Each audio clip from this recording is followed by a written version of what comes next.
All right, I thought this could be a fun idea for a video. So this is going to be ranking the top 15 selections of the NFL draft. So out of the players who went, in the top 15, just going to rank them. And to be clear though, I am not ranking the players themselves. Otherwise, that'd be pretty similar to how the draft actually went down. I'm ranking the selections. So for example, if there was a player who was very much talked about as a guy who should go first overall, and you draft that player first overall, that's kind of a neutral grade for me. That's kind of how I'm viewing it. So those are kind of, that's how I view this, analysis. So not giving you extra credit, but also not blaming you either. Let's get into the list. We'll talk about it more as it goes along. Starting off with number 15.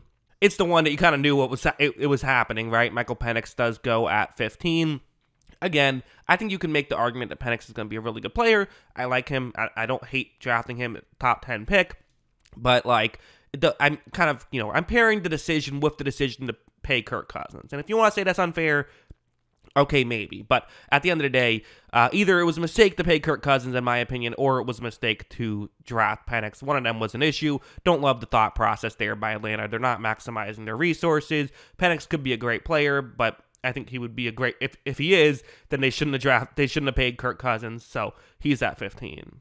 Number 14 is J.C. Latham, who, again, was projected to go back half of the first round. The Titans selected him at 7, kind of a reach for need, in my opinion, which is never something I'm a big fan of. I think he's a good player, and I don't hate the idea of drafting him. It's just, it was a bit high. If they traded down and did it, I wouldn't have hated it. But at that point, if you're stuck at 7, I would have rather seen them go with, maybe a Brock Bowers or a Romeo Dunze instead of going with just the biggest need, which also, he wasn't even number 2 on my tackle big board. He was number 4, so even that was a bit of a reach. Just not my favorite selection. Number 13 is actually a bigger reach than the J.C. Latham pick was. He was, projected to go early second round. I had him on my board as a fringe first rounder. He ends up getting selected at number 12.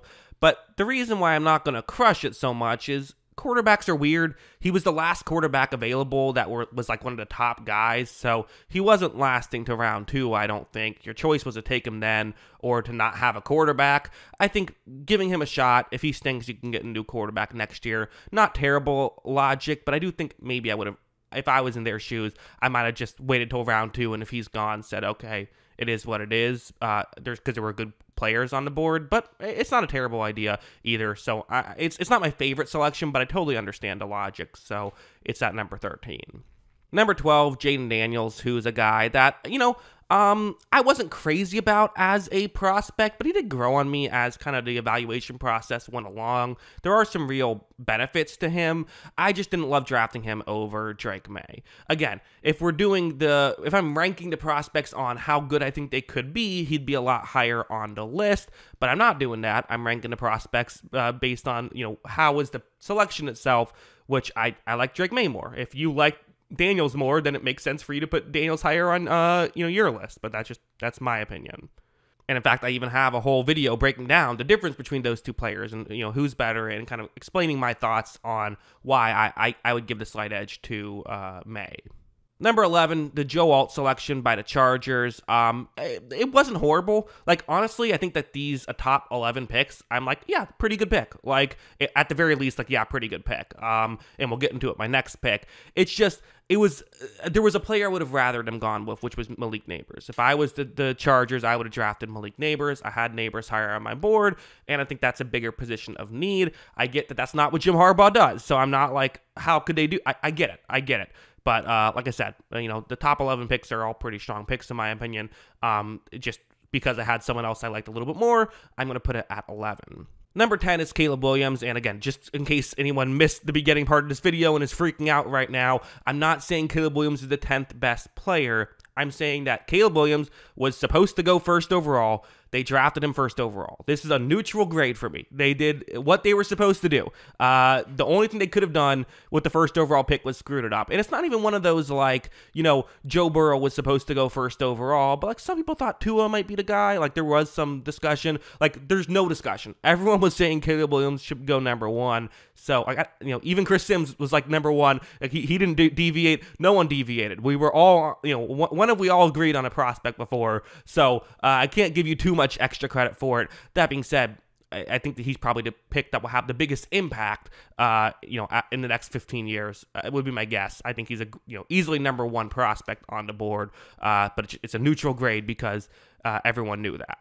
And number 9, Marvin Harrison Jr., kind of a similar thing for me, someone who gets a neutral-ish grade. I'm going to give a slight edge because there was some talk about like maybe you could go a Malik Neighbors there if you wanted to. I had Harrison Jr. a little bit higher on my board, so because of that, I decided to go with, I figured okay, that's a differentiator enough to put him above the Caleb Williams selection, but it's still kind of same thing. There was an obvious prospect to get. Good job, Cardinals. You didn't screw it up. Number 8 is Alu Fashanu. So we're getting into the picks that I actively thought they got maybe more value than I was expecting, or just did, had more work to do, and were able to still make smart things happen. The Jets really need a pass protector for Rodgers. They have some guys. They have 2 older tackles, but they need another guy. Because one thing that's also worth mentioning is I feel like we keep talking about the Packers for this season, but we don't know if Rodgers is only going to play 1 more year. He could play multiple years, but also injuries could be a factor. So getting a really good pass protector, it just makes sense. And he was, definitely worth the pick at that point as well. And they even traded back a pick. So because of that, smart stuff. Number 7, the Drake May selection, which again, I can't give too much extra credit to because it's the kind of thing that I think a lot of people would have done in that situation, picking 3 and he fell to them. I do think it was a bit of a, I wasn't expecting it necessarily a month before the draft for the Patriots to somehow end up with Drake May. He was quarterback 2 on my board, but there were some people saying maybe you trade down, maybe you draft a receiver. Even I was kind of saying that when I thought May was going to be gone at 2, but I think it's the smart move. Get the quarterback, build for the future, especially when it's a quarterback as talented as Drake May is.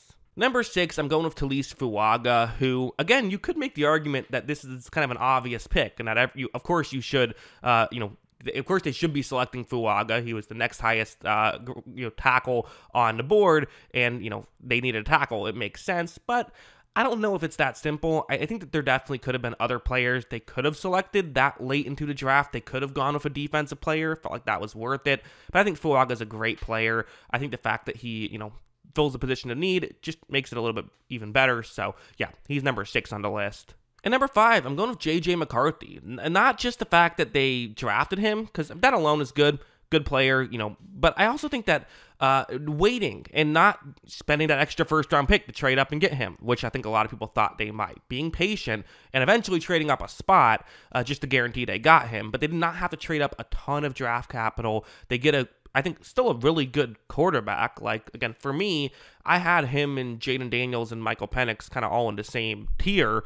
And so getting a guy who is in that tier, who, a little bit later and not having to give up as much draft capital as some other teams did, maybe I'm just, misevaluating him and he's not as good, but I think that it's a smart decision. So, yeah, number 5 on my list. Number 4, the only defensive player on this list, because he was the first defensive player to go right at pick 15. But I think a lot of people would have gone with other defensive linemen, but he was my number 1 edge rusher. So, I give them extra credit for being more in line with my evaluations than other people's evaluations. Maybe I'm wrong and the Colts are wrong, but for now, at least, I give them extra credit.